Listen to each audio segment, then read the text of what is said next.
The Happiest Person Alive by Will Veltri. People love talking about life.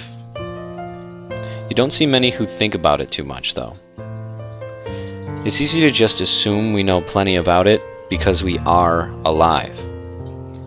However, I'm going to pose you with a question I want you to answer carefully to yourself. What is life?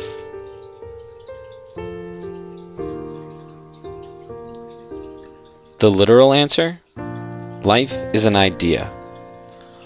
One that explains the process an organism goes through inside its time of function until its inevitable expiration. Is that you? Is that how you describe your life? Of course it isn't. And if it is, it's not how you want to describe it. The fact of the matter is, life is a strange thought to have.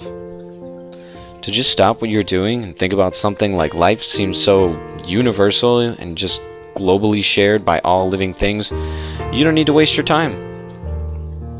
It's beyond you or your control, and your best bet is to worry about your next class, or your next report, or that stack of paperwork on your desk, or your car, or the next thing, or the next place.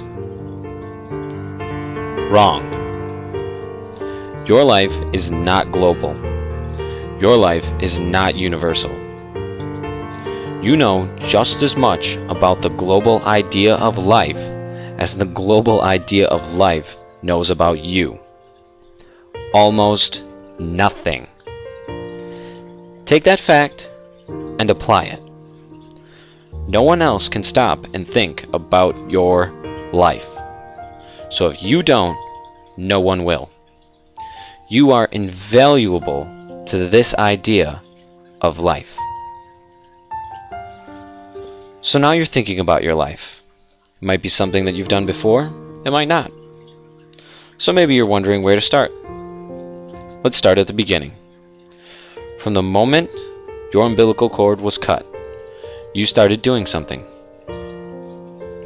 You immediately started to do something that you are still doing right now to this day, and you have not stopped doing for 1 second. Can you guess what it is?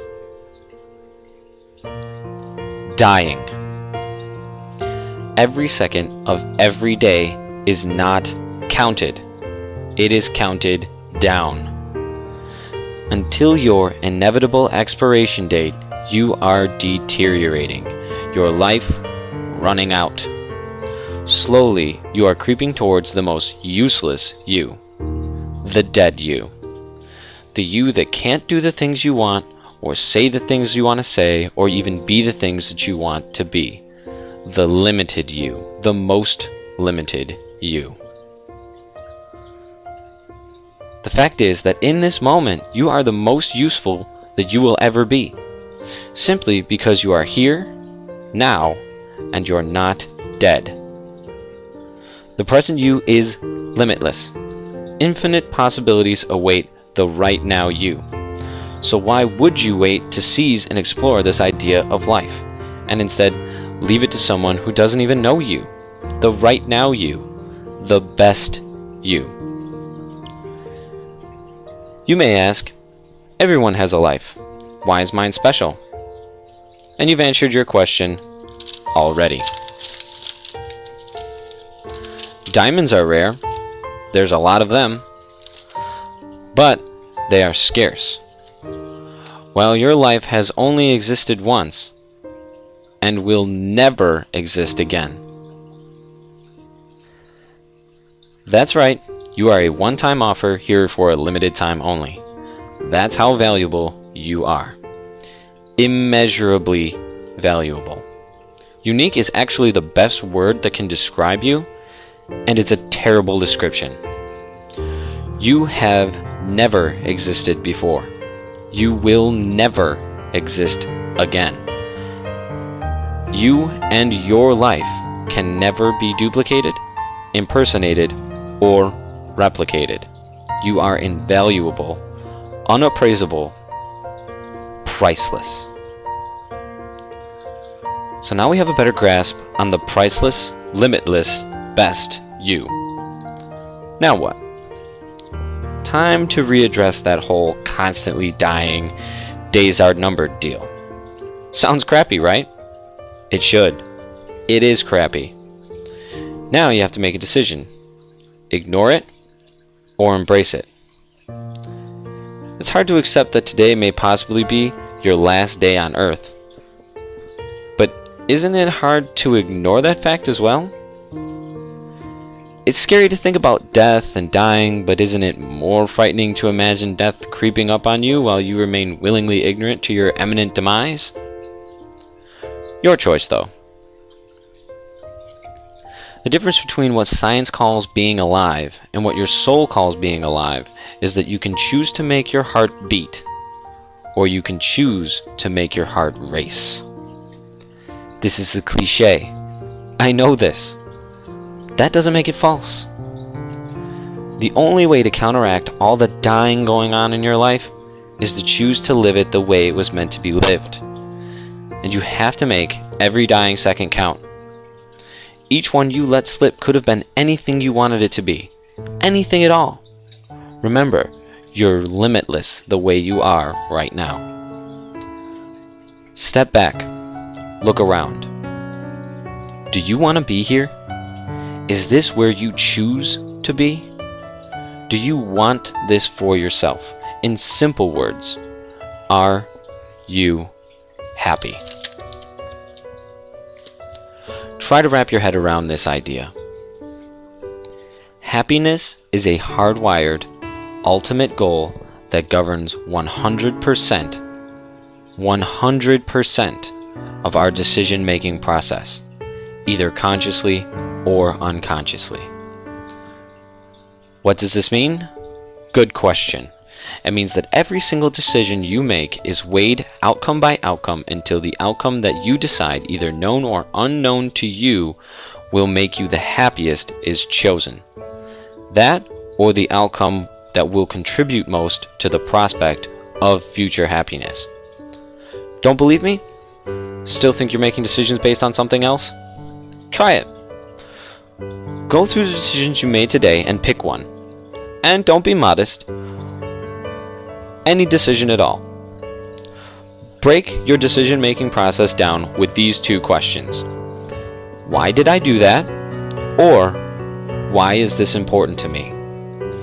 Eventually you will say, so I can be happy.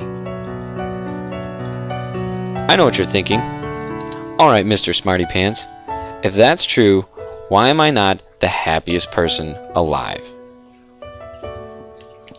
I don't know. Maybe it's because you don't believe in happiness. Maybe you want to, but you just can't. A lot of people say that happiness is an achievement, something that you can earn through hard work. Others believe that happiness is a switch, a choice that can be made to just be happy. Do you believe them? You think there's a work threshold that once you've done enough, once you've tried hard enough, you will be happy? Or that you just have to want to be happy, and then you are? They are wrong. Happiness is not a reward. This is an excuse that is used by people who have worked their whole lives expecting happiness to come along, and it hasn't. So they succumb to the delusion that they just haven't worked hard enough. Happiness isn't a switch either. This delusion is created by people who want to be happy so bad that they've longed for it for a long time. And now, instead of continuing their search for happiness, they put on their happy masks and walk through life hiding behind their false sense of joy. Happiness is a point of view. Up until this point, how could someone who's not thought about life and what it means to be happy when they have such a limited scope? Might be asking, how do I widen my scope? Another good question. The answer is simple.